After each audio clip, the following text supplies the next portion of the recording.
গল্প হলো কালনাগিনীর প্রতিশোধ।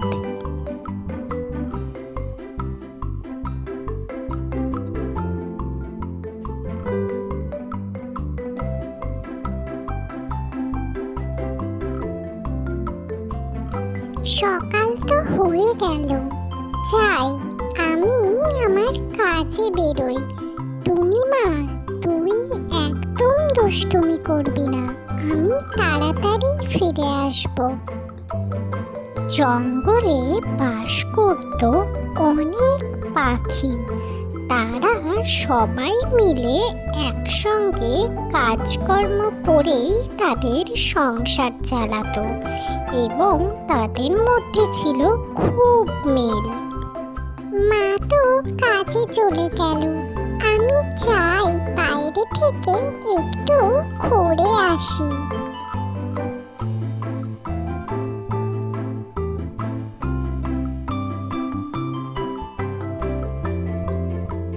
মিনু তার ছোট্ট মেয়ে টুনিকে নিয়ে জঙ্গলের এক গাছে বাসা করে বাস করত। সেই জঙ্গলেরই শেষ প্রান্তে এক গুহায় বাস করত কালনাগিনী ও তার পরিবার।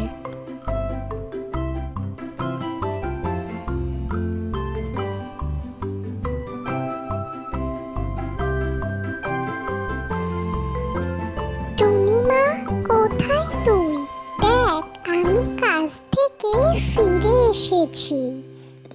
এ কি, টুনিকে তো ঘরের কোথাও দেখতে পাচ্ছি না। যাই বাইরে গিয়ে দেখে আসি, ওখানেই থাকবে ও।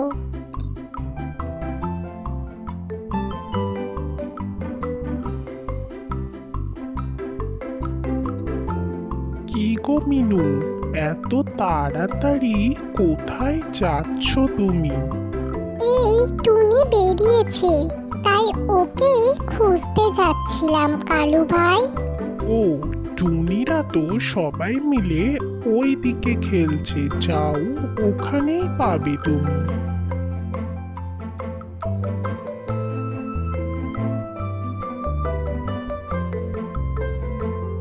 এই দেখ টুনি, বাবা বাজার থেকে বেলুন এনেছে দুটো, একটা তোর একটা আমার।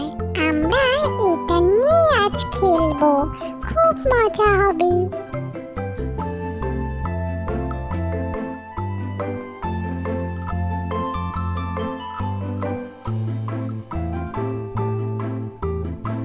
টুনি আর তার বন্ধু এক মনে খেলা করছিল। ঠিক তখনই তাদের কাছে এসে পড়ল এক ভয়ানক সাপ।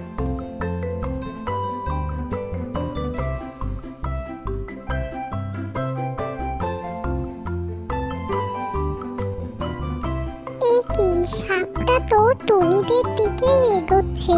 আমাকে তাড়াতাড়ি কিছু করতে হবে, না হলে সাপটা তো ওকে কামড়ে দেবে।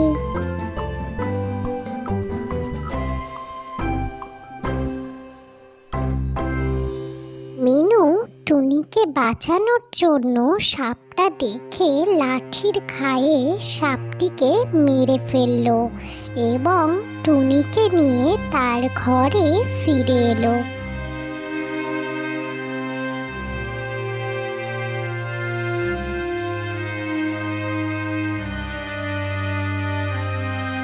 অনেক তো বেলা হলো, আমার ছেলে এখনো কেন আসছে না? চাই আমি ওকে একটু খুঁজে আসি।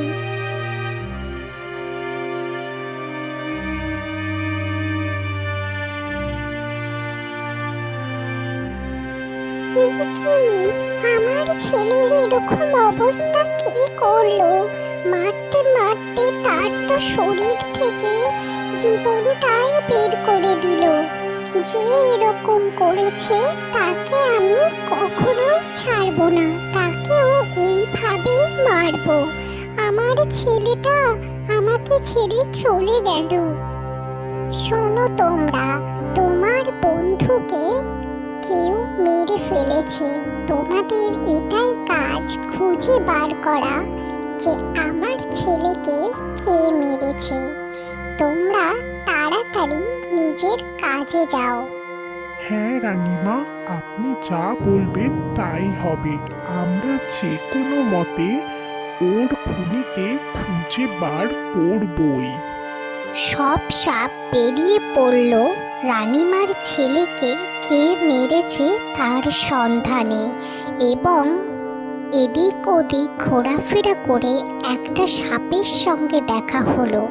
সে সব কিছু তাদের বলে ফেলল, কারণ সব ঘটনা আড়াল থেকে সে দেখেছিল। তারাও রানীমাকে এসে সব বলে ফেলল। ওই পাখি আমার ছেলেকে মেরে ফেলেছে। ওকে এবং ওর পরিবারকে আমি শেষ করে ফেলবো। সন্ধে হয়ে গেছে টুনিমা, চলো আমরা এবার বাসায় ফিরে যাই।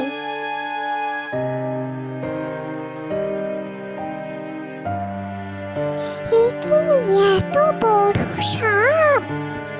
তুমি আমার ছেলেকে মেরেছো, আমিও তোমার মেয়েকে মেরে আমার প্রতিশোধ পূর্ণ করব। তোমাদের আজ মরতেই হবে। আমাকে ক্ষমা করে দাও রানী, আমি বুঝতে পারিনি সাপটা আমার মেয়ের দিকে এগোচ্ছিল। ওকে কামড়ে দিলে আমার মেয়ে তো মারা যেত। সেই ভয়েই আমি তোমার ছেলেকে মেরেছি। আমাকে ক্ষমা করে দাও, আর কখনো এমন ভুল হবে না। কারোর সম্বন্ধে না জেনে তাকে এইভাবে মেরে ফেলা কখনোই সঠিক কাজ নয়।